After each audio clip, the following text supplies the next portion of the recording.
4 سوال سے آپ بچ ہی نہیں سکتے. روزے محشر ہونے ہی ہونے ہیں آپ سے یہ 4 سوال. صحابہ کے دور میں اگر آپ چلے جائیں تو حضرت ابوبکر صدیق رضی اللہ عنہ یہ خواہش کرتے ہیں کہ کاش میں درخت پہ چہچہاتی چڑیا ہوتا کہ جس کا حساب نہیں ہوگا. حضرت عمر کا آپ عالم دیکھیں کہ جب وہ اس دنیا سے رخصت ہونے والے ہیں تو بے چینی ہے کہ پتہ نہیں میرا کیا حساب ہوگا. اور حضرت عبداللہ بن عمر رضی اللہ عنہ فرماتے ہیں ان کے بیٹے، میں اپنے ابا جان سے یہ کہہ رہا تھا کہ آپ تو عشرہ مبشرہ میں ہیں، آپ کو تو نبی پاک صلی اللہ علیہ وسلم نے خوشخبری سنائی ہے جنت کی. تو وہ فرماتے ہیں کہ مجھے پھر بھی حساب کا ڈر. آپ پھر یہ دیکھیں کہ عشرہ مبشرہ ہونے کے باوجود آپ کو اتنا خوف ہو اپنے اللہ کے سامنے. حدیث میں آتا ہے کہ ابن آدم کے پاؤں اکھڑ نہیں سکیں گے جب وہ کٹہرے میں کھڑا کر دیا جائے گا. کٹہرے میں پاؤں ادھر ادھر نہیں ہوتے، آپ کو جواب دینا ہوتا ہے. حضرت علی کی آپ مثال یہاں پر دیکھیں کہ حضرت علی رضی اللہ عنہ جب تیر لگتا ہے تو کہتے ہیں کہ میں نماز میں جاؤں گا دین اس تیر کو نکالا جائے، کہ نماز میں وہ عالم ہو جاتا ہے اتنا خوف اللہ کا کہ میں اللہ کے سامنے ہوں، اس ہستی کے سامنے ہوں. آج ہماری نماز دیکھ لیں، بس ایسے سجدہ کیا، ایسے رکوع کیا اور آگے، بس یہ سوچتے ہی نہیں کہ ہم کس کے آگے حاضر ہیں. اگر ہم نہیں دیکھ رہے وہ تو دیکھ رہا ہے نا. تو سب سے پہلے آپ سے سوال کیا جانا ہے عمر کہاں گزاری؟ 70 برس تھی، 80 برس تھی یا 20 برس تھی؟ کہاں گزاری؟ کیا کیا؟ کبھی آپ نے خود سے یہ سوال کیا کہ میں نے اپنی پچھلی عمر کہاں سے گزاری ہے؟ کیا کر لیا میں نے، یا کیا کیا ہے، یا کتنے گناہ کیے ہیں، یا کتنے ثواب کیے ہیں، یا کتنی نیکیاں کی ہیں؟ کوئی نہیں سوچتا. لیکن اللہ نے آپ سے پوچھنا ہے کہاں گزاری. مال کے بارے میں پوچھنا ہے کہاں خرچ کیا. دوسرا سوال. تیسرا سوال جوانی کے حوالے سے، جب آپ میں طاقت ہوتی ہے گناہ کرنے کی بھی اور نیکی کرنے کی بھی، جب آپ پاؤں مار مار کر چلتے ہیں. جوانی میں ایسا دور ہوتا ہے کہ آپ کو لگتا ہے کہ بس میں ہی زمین کو پھاڑ ڈالوں گا.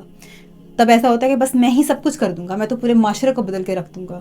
اس جوانی کے بارے میں پوچھا جانا ہے کہاں گزاری. جو دین کی طرف لگ گئے وہ تو بتا دیں کہ یا اللہ دین میں گزار رہے.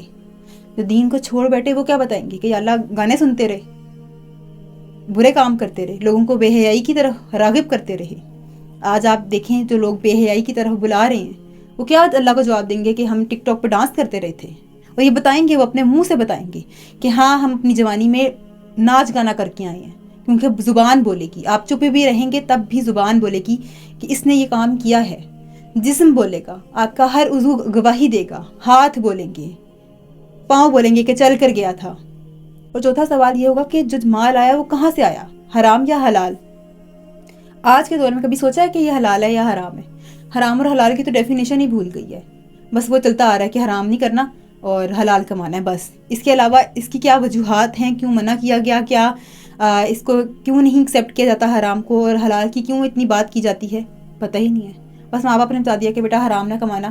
بیٹے نے بھی کہا اور یا بیٹی نے بھی کہا کہ چلیں ٹھیک ہے اگر آ بھی جائے تو خیر ہے. صرف یہی کہا ہے نا کہ کمانا نہ. اور پانچواں اور آخری سوال کہ جو علم حاصل کیا تھا اس میں کتنا عمل کیا. آج آپ دیکھیں کہ علم کی بھرمار ہے، ہر کوئی ویڈیو بنا رہا ہے، ہر کوئی علم جھاڑ رہا ہے. کتابیں کھل کر سامنے آ گئی ہیں، ویڈیوز پہ نالج ہی نالج ہے. ہر طرح سے نالج انسان کے پاس آ چکا ہے، دین کا بھی اور دنیا کا بھی. عمل کتنا ہے؟ روزانہ نماز کے لیے ویڈیو آ جاتی ہے نا سامنے کہ نماز پڑھنی چاہیے، یہ ہے. عمل کیا ہے؟ سامنے لاکھوں ویڈیو آ جاتی ہیں کہ سود سے نہیں کمانا.